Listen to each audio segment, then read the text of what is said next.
सावधान इंडिया 100 दिन 100 fight backs में मैं हितेन तेजवानी आप सभी का स्वागत करता हूं। तकनीक के विकास ने हम सबकी जिंदगी को कितना आसान बना दिया है। पलक झपकते ही हमारा कोई भी संदेश दुनिया के किसी भी कोने में पहुंच जाता है।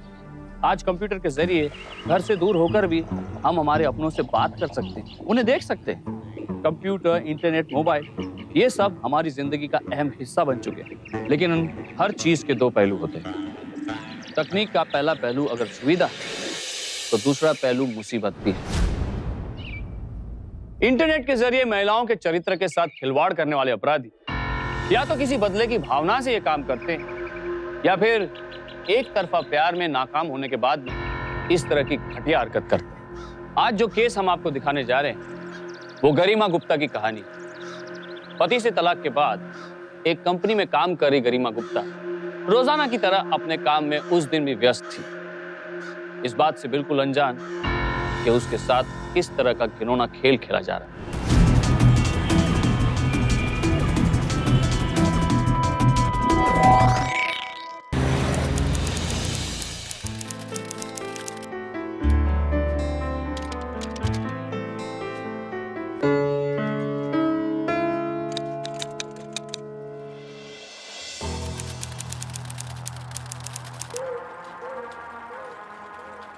हाय, मैं गरिमा। आज तक आप लोग मुझे ऑफिस के कलीग के रूप में जानते थे, लेकिन मैं आपसे दोस्ती करना चाहती हूँ। तलाकशुदा हूँ, अकेली हूँ और आपके करीब आना चाहती हूँ। करीब का मतलब समझते हैं ना आप? जब दो जिस्म एक हो जाते हैं।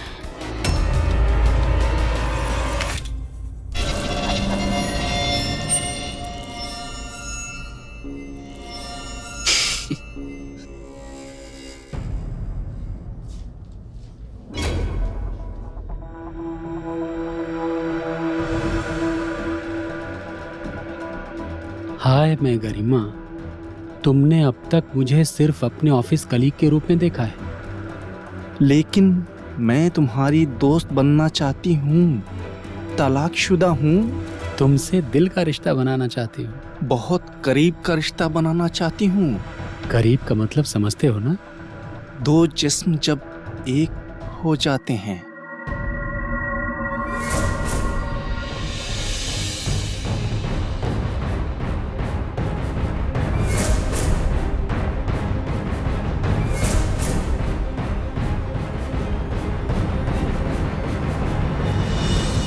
ईमेल, इंटरनेट के सहारे संदेश पाने और भेजने का वो आधुनिक जरिया जो पल भर में हजारों किलोमीटर की दूरी तय कर लेता है। और यही वजह है कि पर्सनल और प्रोफेशनल काम के लिए इसका चलन बेहद बढ़ गया। ये तो हम सब जानते हैं, लेकिन कोई ये नहीं जानता था कि सूचना के क्षेत्र में क्रांति लाने वाला ईमेल गरिमा की जिंदगी में तूफान लाने जा रहा है। यह घटना साल 2004 की है, जब मुंबई में गरिमा गुप्ता के नाम से कोई और उसके ऑफिस के सारे एम्प्लॉइज को एक ऐसा ईमेल भेज रहा था जिसमें अश्लील भाषा का इस्तेमाल किया गया था। तू नीचे जा, मैं डब्बा पैक करके आती हूँ, साथ में जूस पिए। ओके।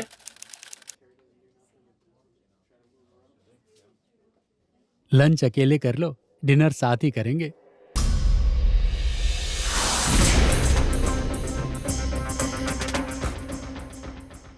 और डिनर के बाद खेलने।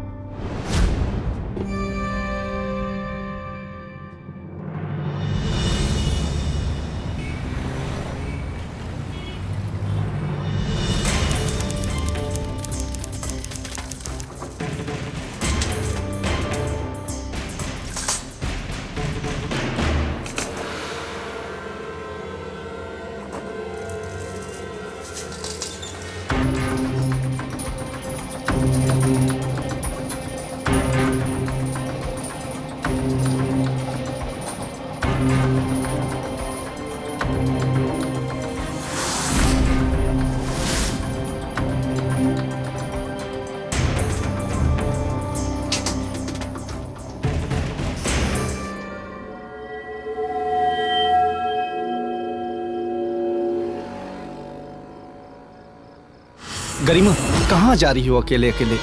हाथ छोड़ो मेरा। क्या है ये? तुम्ही ने तो मुझे मेल किया था। पहले तो रोमांस का ऑफर देती हो और बाद में ये सब। क्या बकवास कर रहे हो? मैंने तुम्हें कोई मेल नहीं किया।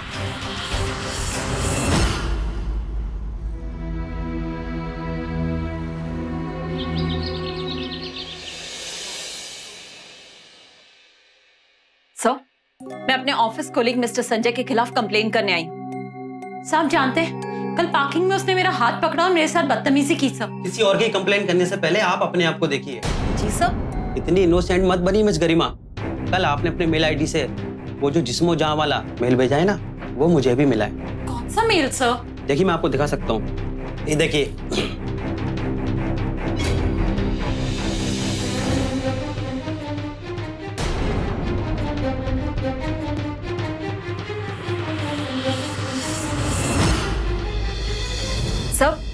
सर ये मेल मैंने किसी को नहीं भेजी सर। ये तो मेरा मेल आईडी नहीं है सर। कोई मुझे बदनाम करने की कोशिश कर रहा है। देखिए मिस गरिमा, मैं आप जैसी लड़कियों को बहुत अच्छी तरह से जानता हूँ। प्रमोशन पाने के लिए आप कुछ भी करने को तैयार हो जाती है।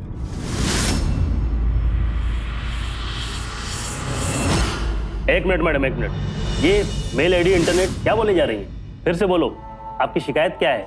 सर, मेरे ऑफिस में काम करने वाले एक आदमी ने मेरे साथ बदतमीजी की और जब मैंने उसकी शिकायत अपने बॉस से की तो मुझे झूठा कहकर ऑफिस से निकाल दिया गया।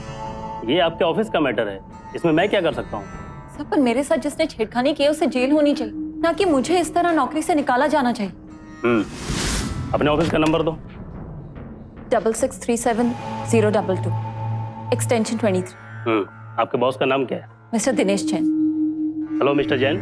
हाँ, मैं अंधेरी पुलिस स्टेशन से इंस्पेक्टर यादव बोल रहा हूँ। आपको इसी वक्त अंधेरी पुलिस स्टेशन आना होगा। देखिए सर, पहले इन्होंने ही अपनी ऑफिस एम्प्लॉइज को एक अश्लील मेल भेजा। सर, मैंने ऐसा कुछ भी। आपका सुना ना, अभी नहीं बोलने दो। और सर, वो मेल इन्होंने मुझे भी भेजा है। इन्हीं के मेल आईडी से आया था। सर, ये सब झूठ। मैडम, मैं देख रहा हूँ ना, शांत रहो। सर, आप चाहें तो मेरे ऑफिस चलकर चेक कर सकते हैं। अब इन्होंने ऐसा क्यों किया, ये तो यही समझे। सर, ये मेल आईडी।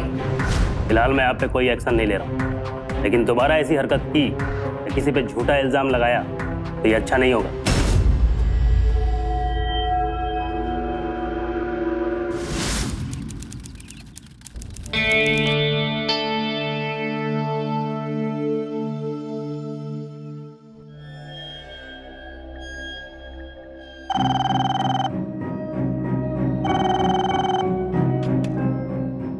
हेलो।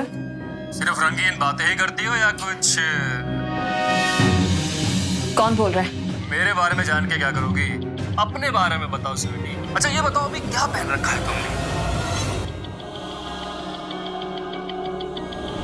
हाय, अगर अपना दिल फैलाना है, करनी हो कुछ रंगीन बातें, तो अभी मुझे कॉल करें।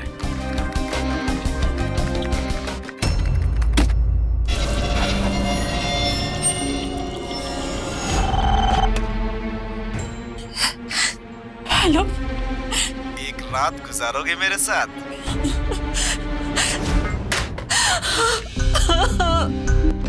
देखो मैडम, अगर लोग आपको फोन कर करके आपसे गंदी गंदी बातें कर रहे हैं तो इसमें गलती आपकी है। अगर आपने अपना नंबर उन्हें नहीं दिया तो उन्हें कैसे पता चला कि ये नंबर आपका है? यही तो मुझे भी समझ में नहीं आ रहा है। मैं सच कह रही हूँ सर, आप मेरी बात का विश्वास कीजिए। मैंने अपना नंबर किसी को भी नहीं दिया। नहीं दिया तो उन्हें कैसे पता चला कि ये नंबर है? और वो लोग आपका नाम लेके भी बात कर रहे थे ना? हाँ सर, पर कुछ नहीं। देखो मैडम, अगर आपकी यही हरकतें चलती रही ना, केस डाल के आपको अंदर कर दूंगा। तो मेरे साथ इतना सब गलत हो रहा है, पता नहीं कौन है, क्यों कर रहा है। सब पता लगाने की बजाय आप मुझे ही।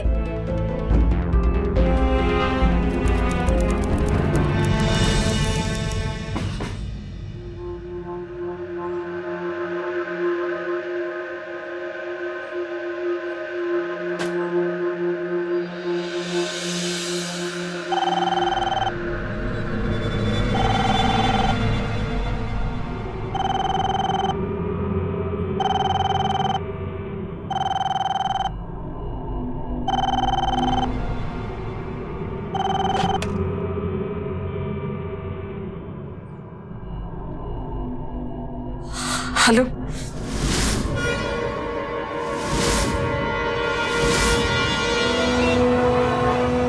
कितने साल का वर्किंग एक्सपीरियंस है आपका? सर 1 साल का। और इससे पहले आप कहाँ काम करती थी? सर न्यू कंप्यूटर सेंटर में। तो फिर आपने वो जॉब छोड़ी क्यों?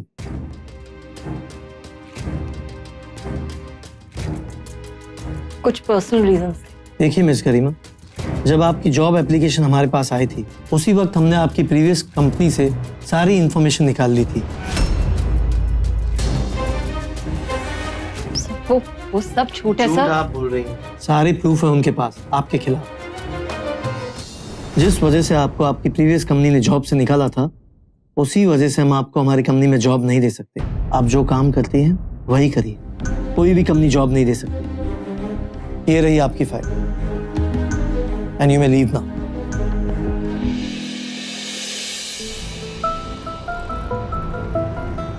अकाउंट में सिर्फ 1100 रुपए ही बचे।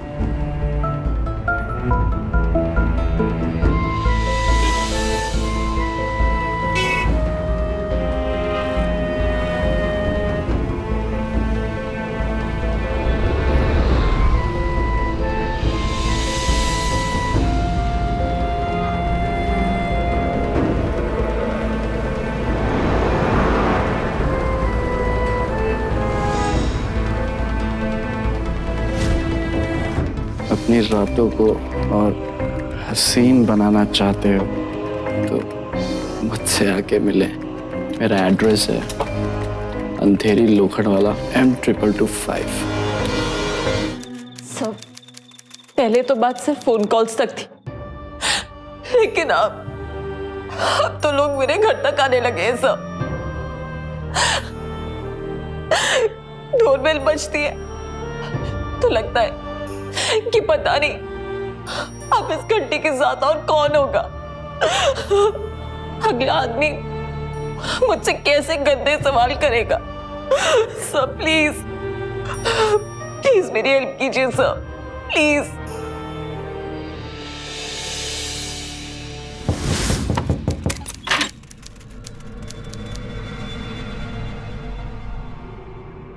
कहीं बाहर होटल में चले हाँ? कि यहीं पर? अरे चल बताता हूँ तुझे। अरे तूने पुलिस क्यों बुला दिया? तुम लोगों ने एक लड़की का जीना हराम कर रखा है। साहब मैं तो आज पहली बार आया हूँ यहाँ और इसी ने मुझे अपना नाम और पता दिया था।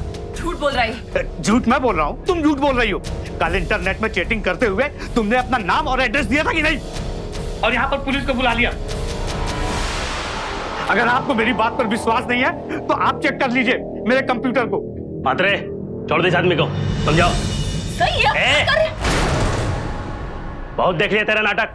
तेरी वजह से पूरी बिल्डिंग के लोग परेशान हैं। ले चलो थाने, चलो। सर मैंने कुछ नहीं किया, छोड़ो मुझे। सर ईमेल के इस खिलवाड़ ने गरिमा की जिंदगी को दुश्वार कर दिया था। चैन से जीना उसके लिए दूभर हो चुका था। लेकिन सबसे ज्यादा अफसोस की बात तो यह है कि हमारे समाज और कानून ने उसकी सच्चाई को टटोलने की कोशिश तक नहीं की।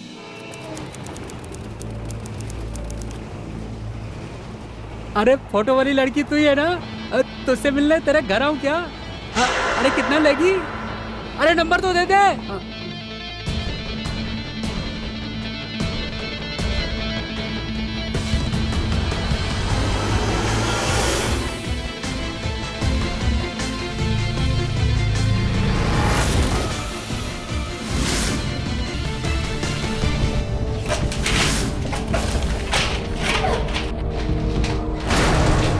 एक औरत की कोख से जन्म लेकर एक औरत की अजमत से खेलने की हिम्मत कर लेता है। ये कैसा समाज जिसने गरिमा को इतना बेबस कर दिया था। पुलिस उसकी बात पर कोई विश्वास नहीं कर रही। देखा जाए तो एक हद तक इसमें पुलिस की भी कोई गलती नहीं थी। साल 2004 का समय वो समय था जहां बहुत कम पुलिस वालों को इंटरनेट या उससे जुड़े अपराधों के बारे में जानकारी थी। गरिमा अपने गुनहगार को ना तो पहचान पा रही थी ना ही समझ पा रही थी। समाज के कुछ घटिया लोगों ने उसकी जिंदगी को और भी दुश्वार बना दिया। गरिमा, ये क्या कर रही हो तुम? अरे तुम्हारे जैसी बहादुर लड़की जिसने अपने पति की जातियों के सामने भी घुटने नहीं टेके, वो ये सोच रही है? तो क्या करूं मैं? क्या करूं मैं?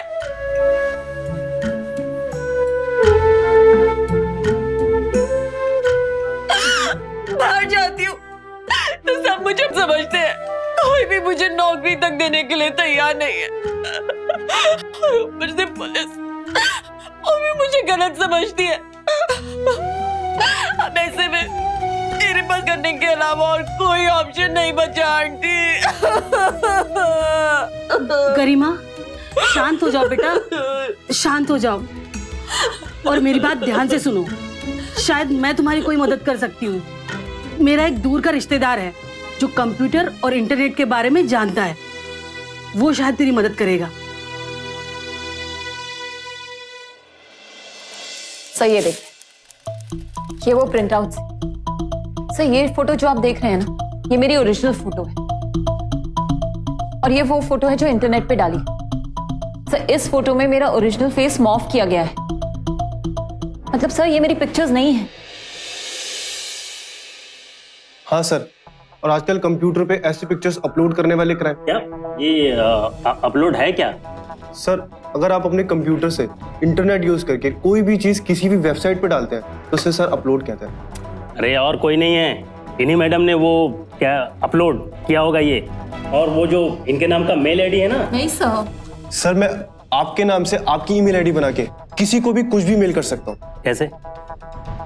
सर जैसे फेक आइडेंटिटी कार्ड बना सकते हैं, फेक पैन कार्ड बनाया जा सकता है, उसी तरीके से सर फेक ईमेल आईडी भी बनाया जा सकता है।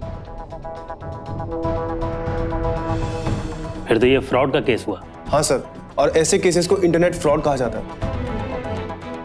फिर तो ये साइबर सेल का मामला है। हाँ सर, और सर अगर आप गरिमा जी का केस वहां शिफ्ट कर दें तो सर इनके साथ जो कुछ भी हो रहा है और सर जो कोई भी कर रहा है तो सर जरूर पकड़ा जाएगा। साइबर सेल पुलिस का वो विभाग होता है जहां इंटरनेट से जुड़े अपराधों की शिकायत को सुना जाता है। यहाँ ऐसे प्रशिक्षित पुलिस वाले होते हैं जो साइबर क्राइम से जुड़े अपराधों की जांच करते हैं और अपराधियों को पकड़ते हैं। नेशनल क्राइम रिकॉर्ड्स ब्यूरो या NCRB ministry of home affairs का एक ऐसा विभाग है जो देश के हर पुलिस स्टेशन के अलग अलग अपराधों के आंकड़े इकट्ठा करता है और उन आंकड़ों को अपने वेबसाइट पर उपलब्ध कराता है। एनसीआरबी द्वारा उपलब्ध इन्हीं आंकड़ों के मुताबिक साइबर क्राइम के मामले में 2011 में 1791 केसेस दर्ज किए गए, 1791, और साइबर सेल के कारण 1184 अपराधियों को 1184 को गिरफ्तार भी किया गया।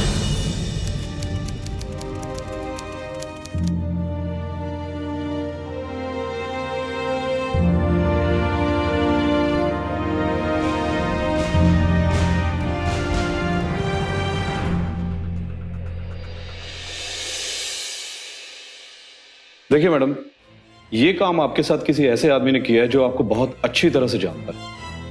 आपका नाम, आपका नंबर, आपका एड्रेस तक उसके पास है, और तो और आपकी फोटो भी उसके पास थी। गरिमा जी, अब आप अपने दिमाग पे थोड़ा सा जोर डालें और मुझे ये बताएं कि आखिर ये आदमी है कौन जो आपको इतनी बुरी तरह बदनाम करने की कोशिश कर रहा है। सब मेरे जानने वालों में तो ऐसा कोई नहीं है। हाँ लेकिन वो बोलिए। सब मेरे पति 1.5 साल पहले मैंने उनसे डिवोर्स ले लिया और इस बात से वो बहुत गुस्सा थे। तो ये काम आपके पति का हो सकता है? सब उन्हें कंप्यूटर यूज करना नहीं आता। उन्हें कंप्यूटर यूज करना नहीं आता, लेकिन किसी कंप्यूटर प्रोफेशनल की हेल्प ले सकते हैं, और उसके पास तो मोटिव है आपसे बदला लेने का। जिसने भी आपकी नकली ईमेल आईडी बनाकर लोगों को मेल्स भेजी हैं या चैट रूम से आपकी इंफॉर्मेशन को भेजा है, उसने हर बार एक नया आईपी एड्रेस यूज किया है। IP address? हाँ, जैसे हमारे घर या ऑफिस में फोन नंबर होते हैं, अगर हम उसकी डिटेल निकालें तो हमें पता चलता है कि वो नंबर किसके नाम से है या किस एड्रेस पे है। उसी तरह इंटरनेट यूज करने वालों के लिए भी एक आईपी एड्रेस होता है, लेकिन जिसने भी यूज किया है उसने हर बार एक नया साइबर कैफे यूज किया है। लेकिन इन सब चीजों में एक चीज कॉमन है कि ये सब साइबर कैफे खार वेस्ट एरिया के हैं। खार क्यों, कोई रहता है आपका कार में? नहीं, उस एरिया में तो मेरा कोई जानने वाला नहीं रहता। लेकिन इन सब चीजों में एक चीज कॉमन है कि ये सब साइबर कैफे खार वेस्ट एरिया के हैं।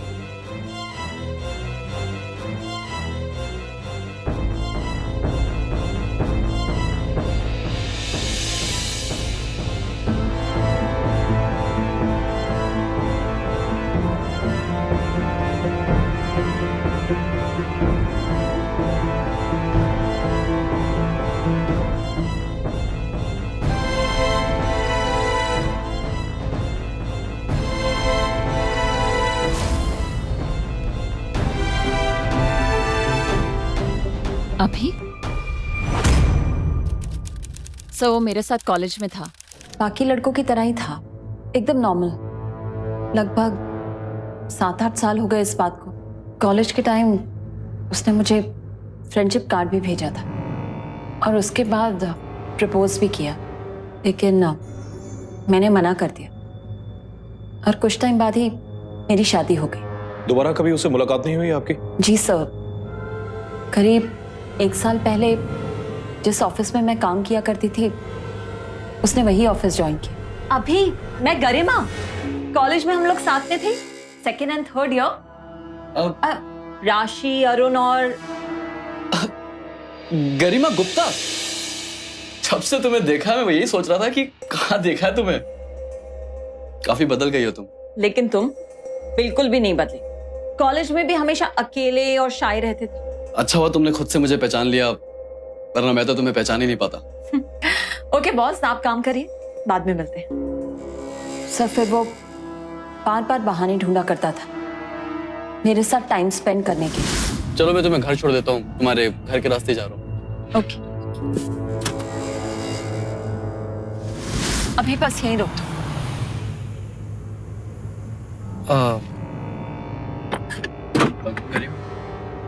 तुम्हें याद है मैंने कॉलेज में तुम्हें प्रपोज किया था? हाँ लेकिन देखो गरिमा, मैंने अब तक शादी की है नहीं और डिवोर्स के बाद तुम भी अकेली हो, so will you marry me? शादी करोगी मुझसे? मैं अभी तक अपने पुराने रिलेशन के बुरे एक्सपीरियंस से उभर नहीं पाई हूँ। मैं चलती हूँ। हाँ Garima, can I use your bathroom please? Yeah thank you.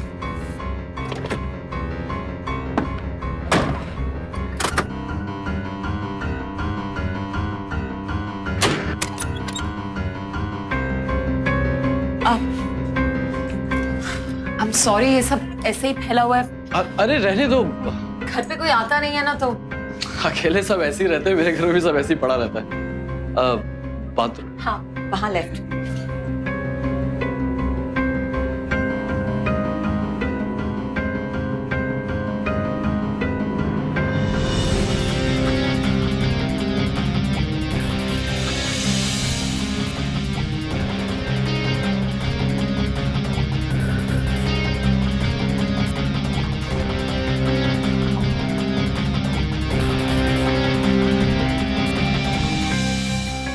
गरिमा, तुम सिर्फ मेरी हो।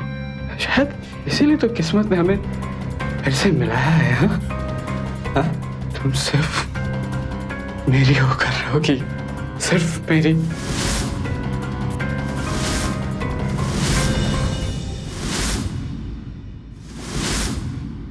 कुछ लोग ऐसे होते हैं जो प्यार में ठुकराए जाने को कभी सहन नहीं कर पाते। वो बाहर से ऐसे दिखाते हैं जैसे उन्हें कोई फर्क नहीं पड़ता, लेकिन अंदर ही अंदर एक मानसिक रोगी पनपता है। वो सही गलत सब भूल जाते हैं और जिस लड़की से कभी प्यार करने का दावा किया था उसी लड़की की जिंदगी बर्बाद करने पर तुल जाते हैं। सर अभिमन्यु खान में रहता है, ये है उसका एड्रेस। रोड नंबर 11, हीर सोसाइटी, फ्लैट नंबर 204।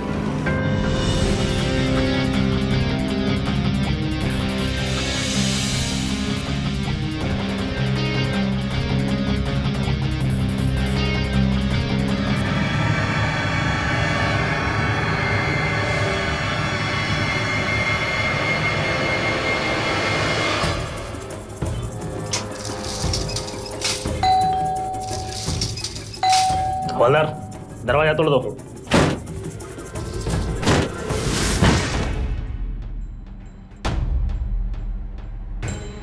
हवलदार, तलाशी लो।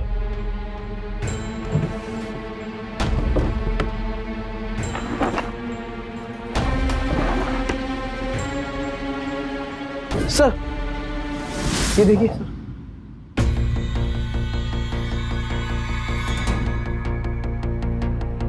रुमाल और लड़की के बाल रखे हुए हैं।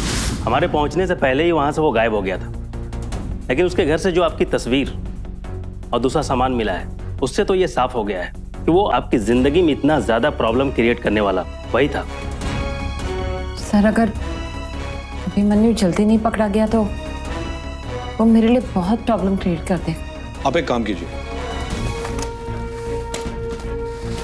आप ये कंप्यूटर यूज कीजिए और उसे एक मेल भेजिए।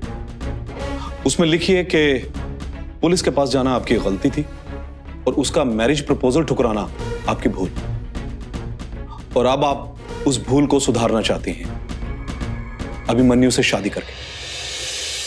लेकिन उसके घर में रेड पड़ने के बाद अब तक तो वो होशियार हो गया होगा, वो इनसे मिलने नहीं आएगा।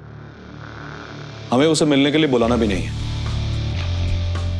आपकी भेजी हुई मेल को वो पढ़ेगा और कुछ ना कुछ नेगेटिव पॉजिटिव जवाब जरूर देगा। उसके बाद हमें उसका आईपी एड्रेस मिल जाएगा। उस आईपी एड्रेस से हम उसका एड्रेस ट्रेस कर सकते हैं कि वो उस वक्त कहां है, क्योंकि इंटरनेट का मिसयूज करके जितना उसने आपको परेशान किया है, अब हम उसका यूज करके उसे जल्दी पकड़ लें।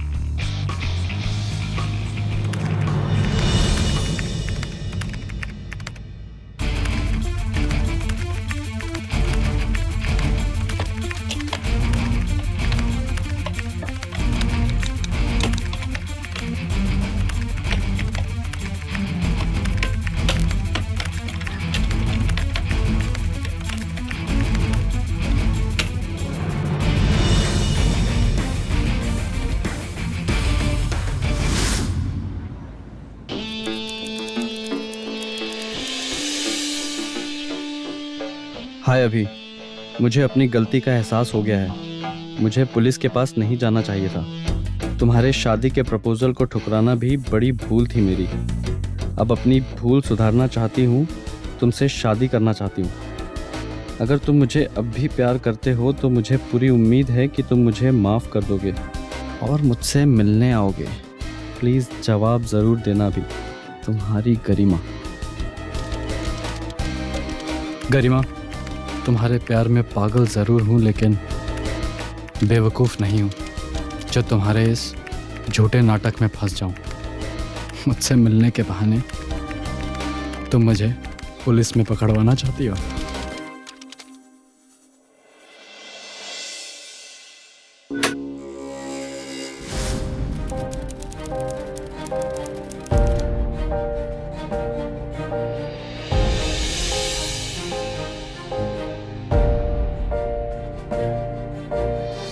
मैं अभी इस मेल से इसका आईपी एड्रेस निकालता हूं।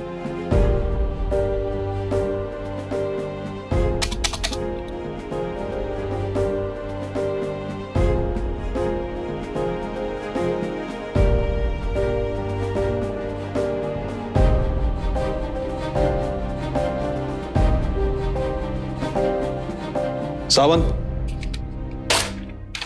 ये एक आईपी एड्रेस। इंटरनेट कंपनी वालों को अभी फोन करो और इसका एड्रेस पता करो इमीडिएटली।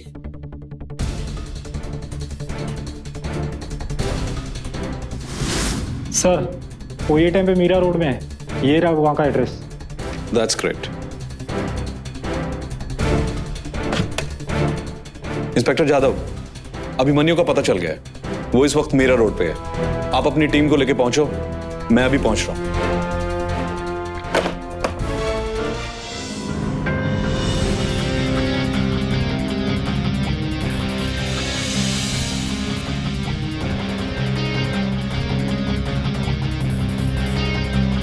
तुम नीचे रहो, हम लोग ऊपर से आते हैं। चलो। जी सर।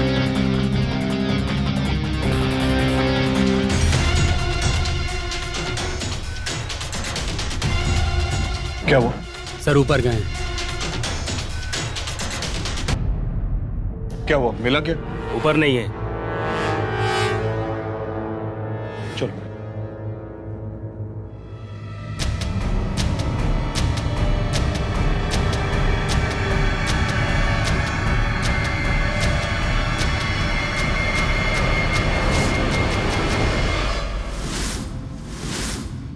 अबे रुको। रुको अभी, रुको, रुक।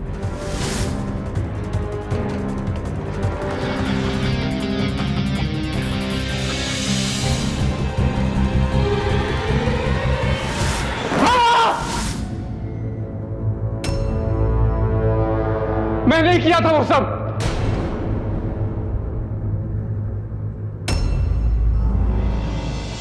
मैं नहीं किया वो सब। ऑफिस में साथ रह के मैंने गरिमा की हर पर्सनल इंफॉर्मेशन निकाल ली थी। उसकी हर छोटी से छोटी बात मैंने पता कर ली थी और उसका ईमेल आईडी और उसका पासवर्ड भी उससे पता कर लिया था। और इन सारी बातों को मैंने उसे बदनाम करने के लिए इस्तेमाल किया। मैं सिर्फ ये चाहता था कि वो इन सब बातों से तंग आकर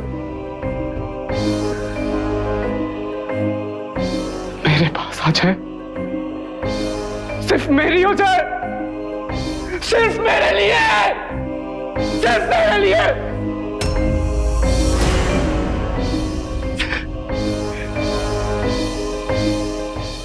कभी भी किसी भी व्यक्ति से, भले ही आप उसे कितनी अच्छी तरह से क्यों न जानते हो, अपनी व्यक्तिगत या अपनी व्यावसायिक जानकारी न बांटें। और खास तौर से इंटरनेट का इस्तेमाल करते वक्त इस बात का ध्यान रखें। आपका ईमेल आईडी, आपका पासवर्ड, आपका फोन नंबर, आपकी जन्म तारीख, आपका पता, ये सारी जानकारी कब आपके खिलाफ इस्तेमाल की जाएगी आपको पता भी नहीं चलेगा। NCRB यानी नेशनल क्राइम रिकॉर्ड ब्यूरो के आंकड़ों के मुताबिक साइबर क्राइम 2010 की तुलना में 2011 में लगभग 85% बढ़ गया, 85%। लेकिन गरिमा गुप्ता का केस हिंदुस्तान के इतिहास में साइबर क्राइम का पहला ऐसा केस बना जिसमें अपराधी अभिमन्यु को IT एक्ट 2000 के तहत सजा सुनाई गई। अपने इंसाफ के लिए गरिमा ने जो लड़ाई लड़ी वो कई मायनों में हम सब के लिए बहुत बड़ा सबक और प्रेरणा दोनों है। तकलीफ, डर और जिल्लत के जितने भी पल गरिमा ने गुजारे, उन सब का हिसाब उसने अपने साहस के बदौलत ही लिया। उसने एक ऐसी लड़ाई लड़ी जहां उसे पता ही नहीं था कि उसका दुश्मन कौन है, कहां है और कैसे उस पर वार करने वाला। लेकिन गरिमा अड़ी रही, डटी रही और लड़ती रही। गरिमा की यही हिम्मत हम सब के लिए एक मिसाल है। सावधान इंडिया गरिमा के इसी साहस को सलाम करता है। लेकिन यह लड़ाई सिर्फ मिसाल कहने से मुकम्मल नहीं होगी। ये लड़ाई तो अपने असली अंजाम तक तब पहुंचेगी जब हम में और आप में गरिमा जैसा साहस आए, जब हम में और आप में जुर्म को जड़ से उखाड़ फेंकने का जुनून पैदा हो, जब हम अपराध को लेकर सावधान रहें। कल फिर मिलेंगे आपसे एक नई मिसाल के साथ। तब तक सावधान इंडिया। 100 दिन 100 फाइट बैक।